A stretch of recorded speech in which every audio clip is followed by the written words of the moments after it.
Today, we're diving into a powerful practice that can transform your entire day and ultimately your entire reality. Let's take a moment to forget about everything else and concentrate on something essential that I'm going to talk about. What I'm about to share may seem simple, but it carries a deep significance. This practice has the power to shape the atmosphere of your entire day and even send positive waves through your life. In our fast-paced lives, it's easy to get caught up in a whirlwind of tasks, responsibilities, and distractions. We often find ourselves pulled in different directions by the demands of work, family, and the myriad of things vying for our attention. In the midst of this chaos, setting the foundation becomes crucial. A moment to pause, refocus, and establish a solid starting point for the day. Now, imagine this as a reset button for your mind and spirit. The idea is to temporarily set aside the buzzing noise of the world and give full attention to what's being shared. It might be a simple concept, but its impact is anything but trivial. This practice is like planting a seed at the beginning of your day, nurturing it with your focus and intention, and watching it grow into a flourishing tree of positive influence in your life. So what is this practice that holds such significance? It's about mindfulness and intentionality. It involves taking a few moments each morning to center yourself, gather your thoughts, and consciously set the tone for the day ahead. It's a deliberate act of stepping into the driver's seat of your own life, choosing how you want to navigate the challenges and opportunities that lie ahead. Start by finding a quiet space where you can be alone with your thoughts. It could be a corner of your room, a cozy chair, or even a spot in nature if that's accessible to you. The key is to create an environment where you can focus without distractions. Once you're settled, take a few deep breaths. Feel the air entering your lungs and then slowly leaving your body. This simple act helps to anchor you in the present moment. Now reflect on your intentions for the day. What kind of day do you want to have? What emotions do you want to cultivate? It could be a day filled with joy, kindness, patience, or productivity. Whatever aligns with your values and aspirations. Visualize yourself moving through the day with these intentions in mind. See yourself handling challenges with grace, spreading positivity to those around you, and achieving your goals with determination. As you go through this process, consider expressing gratitude for the opportunities and experiences that await you. Gratitude has a way of shifting our perspective, helping us focus on the positive aspects of our lives. Take a moment to appreciate the people, resources, and possibilities that surround you. This sets a foundation of abundance and contentment, fostering a mindset that attracts more of the good into your life. The first thing you need to do when you wake up is to establish a morning routine that aligns your mind, body, and spirit. This isn't just about going through the motions, it's about consciously creating your reality. You see, most people wake up and immediately start thinking about the day ahead, the tasks they need to accomplish, and the challenges they might face. But what if I told you that the best way to predict your future is to create it consciously from the unknown? Your thoughts are powerful. They shape your brain, and your brain shapes your reality. So in the morning, before you get caught up in the external world, take a moment to shift your internal state. We're moving away from the old model of reality, where we wait for external circumstances to change how we feel inside. Instead, we're embracing the quantum model of reality, where causing and effect go hand in hand. Consider this. If you feel whole, you begin to heal. If you feel empowered, success follows. Feeling worthy brings abundance. Love attracts love. And gratitude, well, that's the ultimate state of receivership. Let's talk about gratitude for a moment. Most people express thanks when they receive something. But what if you could feel gratitude before the manifestation of your desires? Your body, as the unconscious mind, might just believe it's in a future experience in the present moment. Can you believe in a future that you can't see or experience with your senses yet? Can you fall in love with a potential that already exists in the quantum field? The quantum field holds infinite potentials, and you have the power to select and embrace a new potential in the present moment. The key here is to think about this potential enough times that your brain physically changes to resemble an experience that has already occurred. Your thoughts alone can alter your brain and body, creating a physical evidence of a reality that hasn't manifested yet.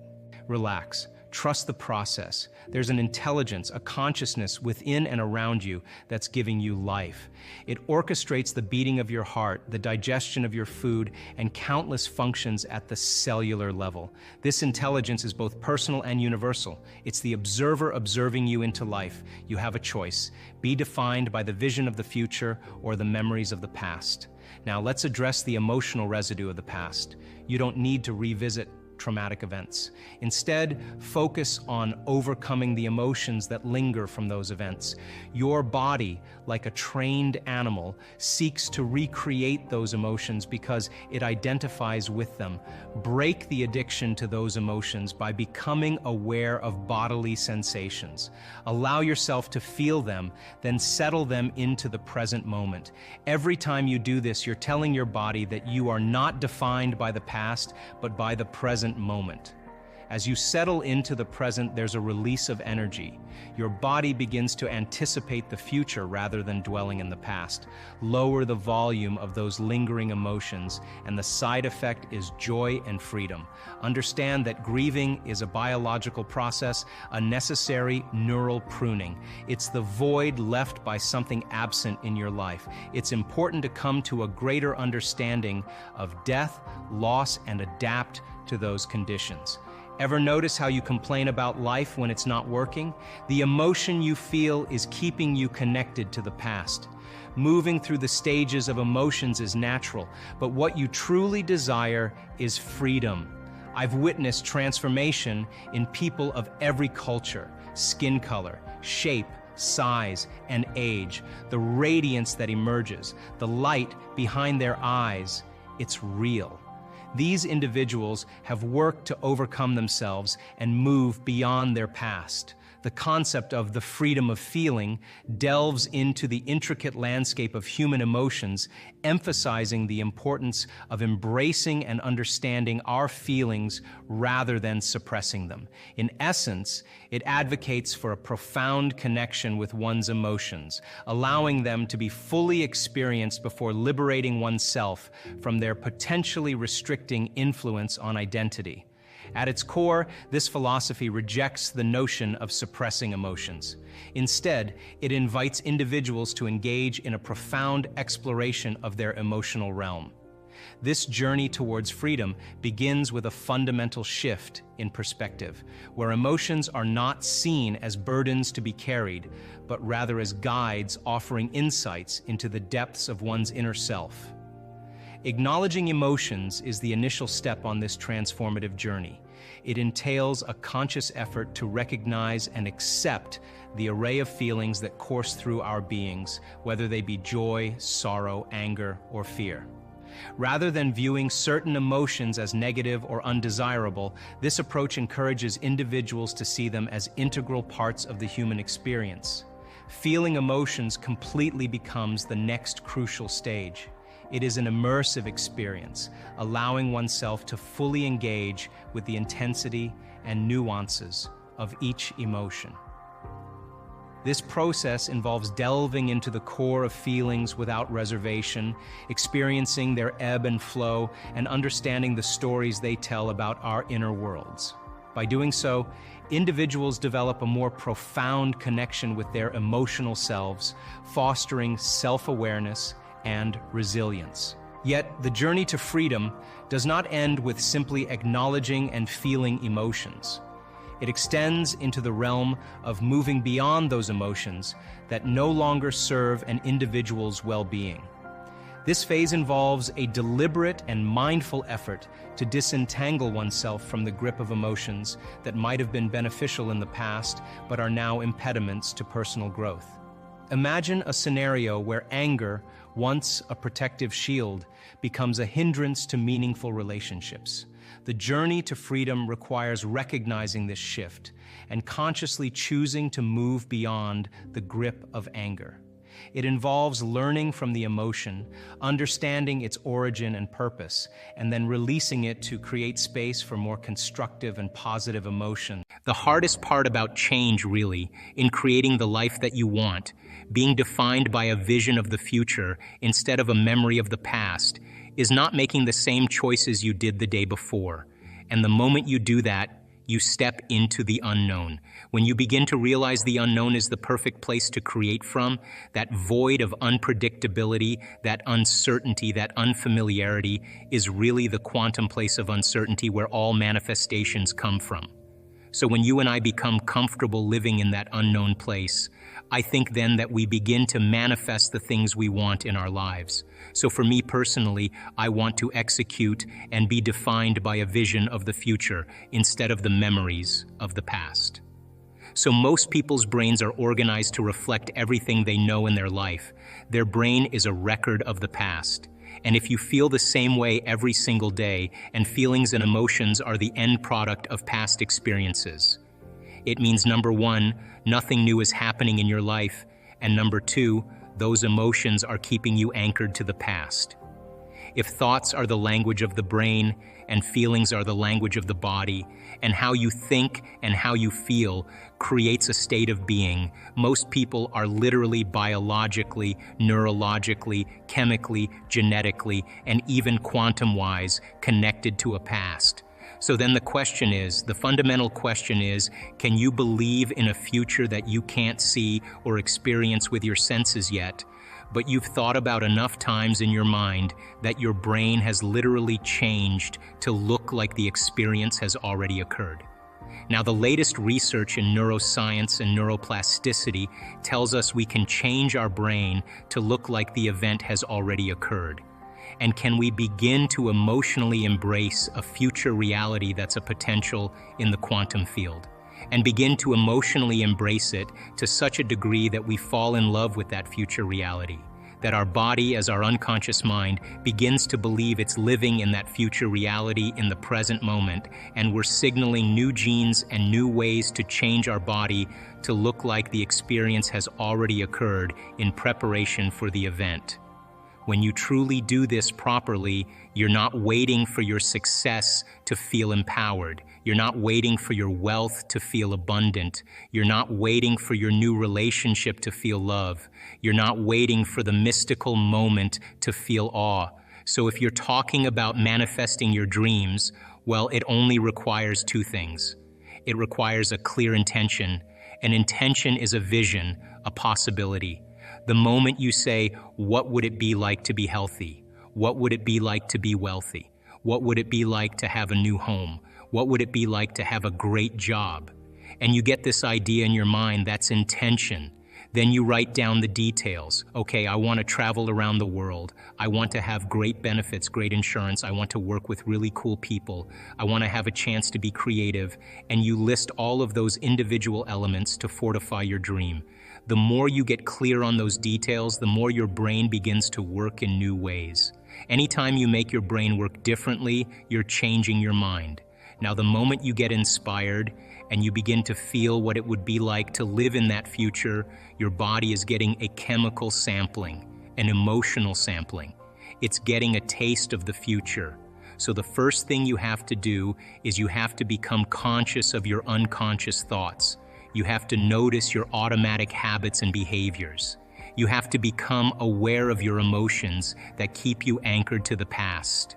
And if you can become so conscious of the unconscious states of mind and body that they would never slip by your conscious awareness again, you're becoming familiar with the old self so you don't return. Then if you begin to think about new ways of being defined by a vision, plan your behaviors, review them in your mind. Now, if you keep doing that over and over again, nerve cells that fire together, wire together. You begin to become familiar with a new state of mind. At the same time, if you can emotionally cultivate your inspiration, your joy, your enthusiasm, the head of the experience, by repeating that over and over again, cultivating that state, it's going to begin to become familiar to you. So then the process of change then requires unlearning and relearning. breaking the habit of the old self, reinventing a new self, pruning synaptic connections, as we say in neuroscience, and sprouting new connections. It doesn't matter how young you are, how old you are, in shape, out of shape. Not even if you've ever meditated before, it doesn't even matter. That's when it gets kind of cool, because this is when you start believing in yourself. And when you believe in yourself, you believe in possibilities, right? When you believe in possibilities, you got to believe in yourself. People are waking up and going, wow, it doesn't matter your skin color. It doesn't matter how rich you are. It doesn't matter how healthy you are. It doesn't matter how young you are, how old you are, in shape, out of shape. Not even if you've ever meditated before, it doesn't even matter. It's a formula, and you don't need 40 years of dedication to meditation to get it. You just got to understand the formula. You're going to figure it out sooner or later, and it's going to get easier and it's going to get fun. You know, my rock bottom was sitting there, and it was like a meta perspective of myself, you know? And I could see myself sitting on the edge of the bed, holding these bottles of pills to knock myself out so I can sleep. And that's when I decided to get well in that moment after I'd gotten all those no's. You'll never forget that moment. That is the moment that defined you. Paying attention is being present. And it's a skill just like anything else. The more you practice it, the better you get at it. And you know when someone's present with you in your life because they're paying attention to you. And you know when they're not present with you because they're not paying attention to you. So where you place your attention is where you place your energy. So if you have all of your attention in the present moment, you're conserving a lot of energy to create with. If I'm talking to you and you're thinking about where you're going to go for lunch and who you're going to go with and how you're going to get there, and I'm talking to you, you left the present moment and your attention went to some future. And your energy will go down and you won't be able to comprehend what I said. If you start thinking about what you should have said at the staff meeting 3 days ago, and I'm talking to you and your mind is back in the past, you're siphoning energy out of the present moment into the past. People are constantly siphoning their energy into a familiar past or a predictable future because that's where their attention is. And the stronger the emotions that we feel to certain problems and conditions in our life, the more we pay attention to them. So we give our power away to our ex. We give our power away to that big problem. And that's creative energy that we should be able to use to create a new future. Now the person's back in the past. But if they become aware that they're siphoning energy out of the present moment into the past, and they settle the body back down into the present moment, that's a victory. And those victories add up. And you're telling the body in that moment that it's no longer the mind, that you're the mind. And that's a victory. You become aware that your body wants to get up and move, and you're in the meditation. And you tell your body, you bring it back to the present moment, you settle it back down, you are training the animal. That's a victory. Now you're executing a will that's greater than the program because most people lose their free will to a program. Now you're telling the body, I'll tell you when we get up, not when you want to get up. You're not the mind, I'm the mind. And that's a victory. If you keep doing this and you stay with it, sooner or later the body's going to surrender to a new mind. And when that happens, there's a liberation of energy. The body is freed from those habituations and those emotions. The body's going from particle to wave, from matter to energy. And all of a sudden you're dialing down the anger. You're dialing down the vigilance. And the body now is being conditioned to a new mind. That is the present moment. And when you're in that present moment, something really amazing happens. You forget about you. You're basically just an awareness. You're in the unknown, and that is the perfect place to create from. So it turns out that when people do this properly, they heal themselves of anxiety. Why? Because they're no longer obsessing about some future. When they find the present moment, they heal from their depression because they're not hopeless and powerless in their past. The body's conditioned now. This realm has an infinite amount of space. Space is eternal, and we experience time as we move through space. When you feel that feeling and it's visceral, no person, no thing, no experience will stand in the way between you and that vision, and you will be initiated by the universe into wealth. Once you start feeling unlimited, once you start feeling abundant, once you start feeling worthy, now you're teaching your body chemically to understand what your mind has intellectually understood. Now it begins to come to you. You become the vortex or the magnet to your destiny. You are not going anywhere to get anything. You are actually collapsing space and time, and you are drawing the experience to you. You are the vortex, because when there's a vibrational match between your energy and that potential that exists in the quantum field by tuning a radio dial, when you lock into that frequency, if you keep revisiting that energetic signature over again every single day, then you don't have to go anywhere and get it. The new job finds you, the new house actually finds you, the new relationship finds you, because you are the vortex that's drawing the experience to you. The universe only gives us what we think we're worthy of receiving, so we got to come initiated into this and understand it. If you want to create a new life, a new personal reality, you got to change your personality, which means you better start thinking about what you've been thinking about and changing it. You begin to become conscious of your unconscious actions or habits or behaviors and modify them, and then we have to begin to look at the emotions that we live by every single day that keep us connected to the past and decide, do these emotions belong in our future?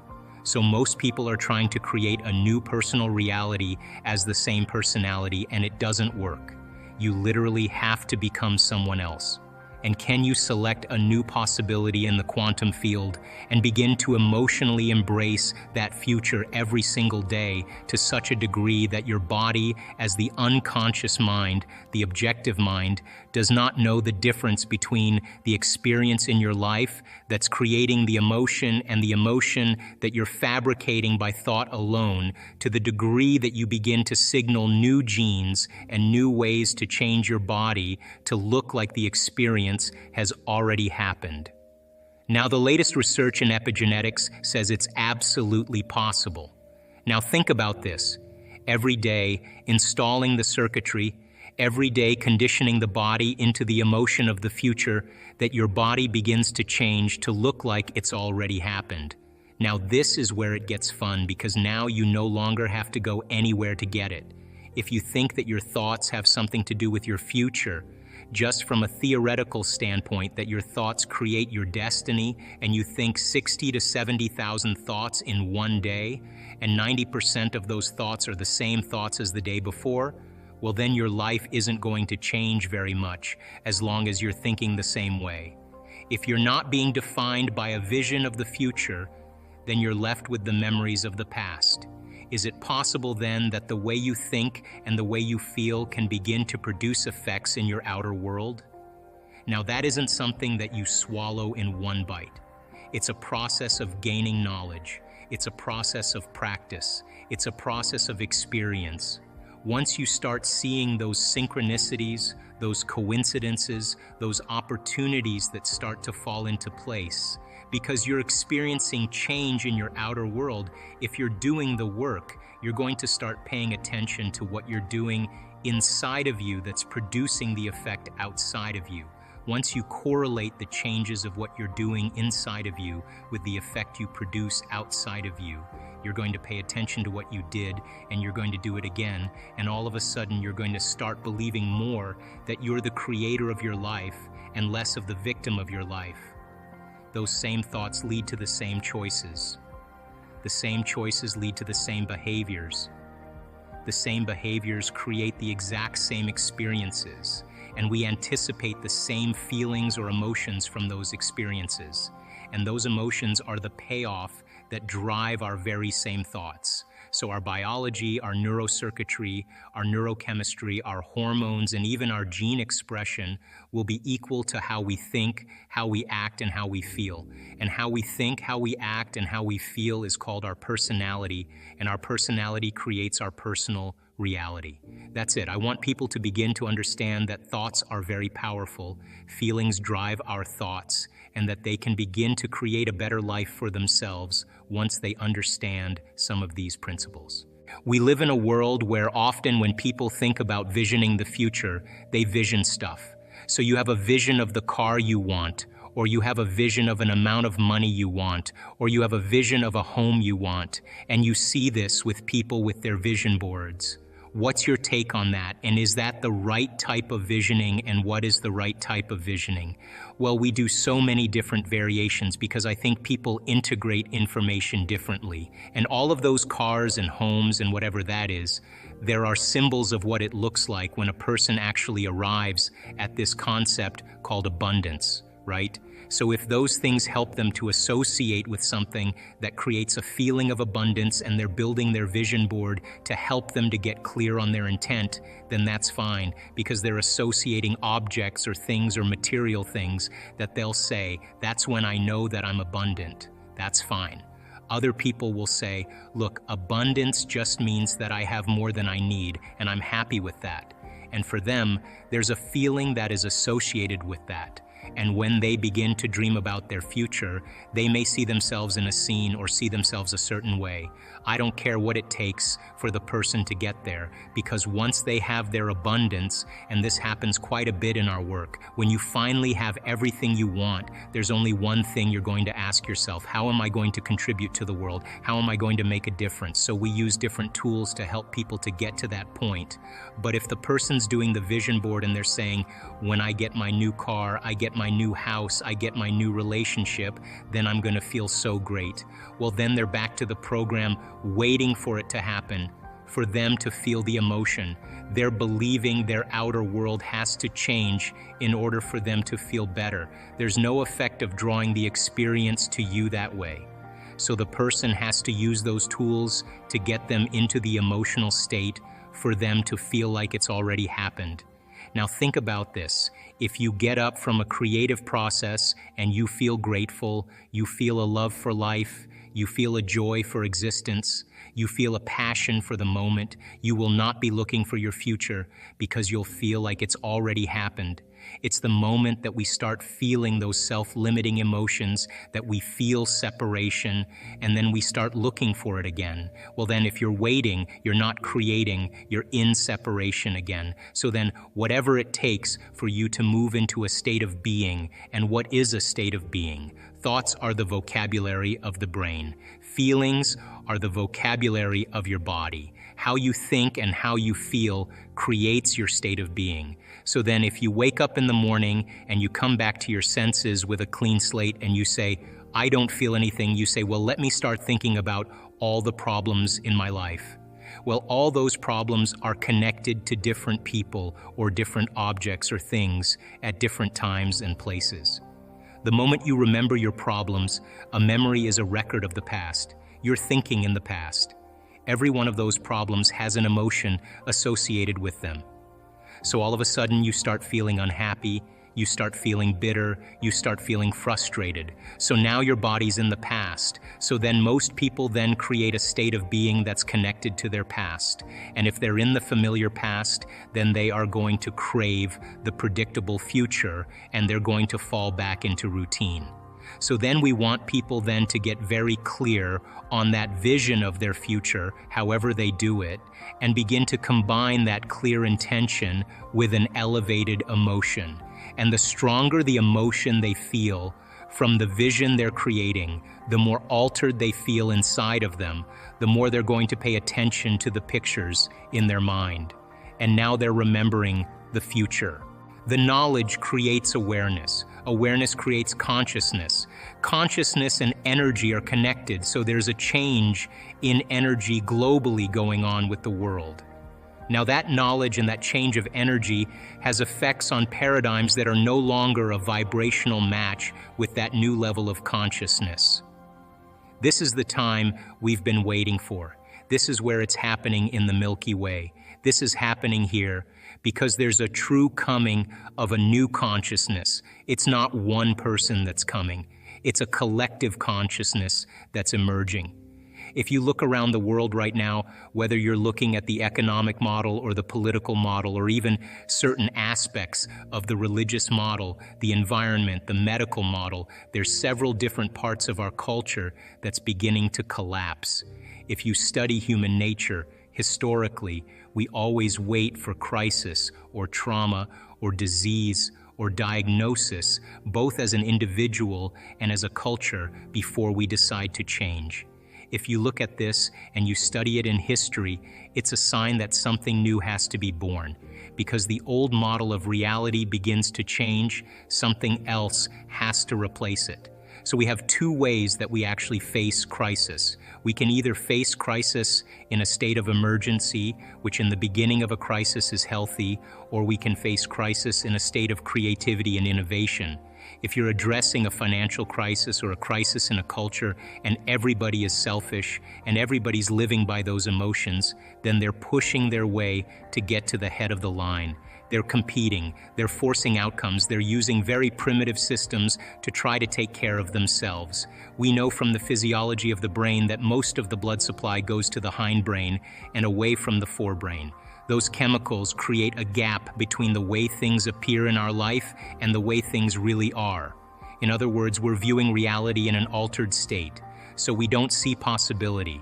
We feel separate from each other. We are competing and striving to get to the head of the line by using our cunning, manipulative, egocentric ways to get there, and we're very controllable. Fear is very controllable. Competition is very controllable. Anger and war divides individuals.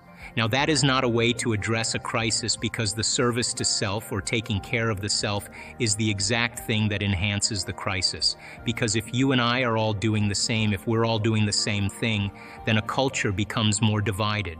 It becomes more disintegrated. It becomes more incoherent. And possibility then is not part of the equation. So the other state of mind, if you can view crisis as a great opportunity brilliantly disguised as an impossible situation, and you have to match the conditions in your environment with a new mind. Now we're talking about greatness, because innovation and creativity and a new way of thinking and a new way of being means that we can't do the same thing from the past. And so in history, cultures that are individuals that overcame their environmental conditions were considered mystics and saints and leaders and charismatic leaders. They were individuals that saw past the illusion of the present reality. When we begin to become innovative or creative, the brain begins to switch.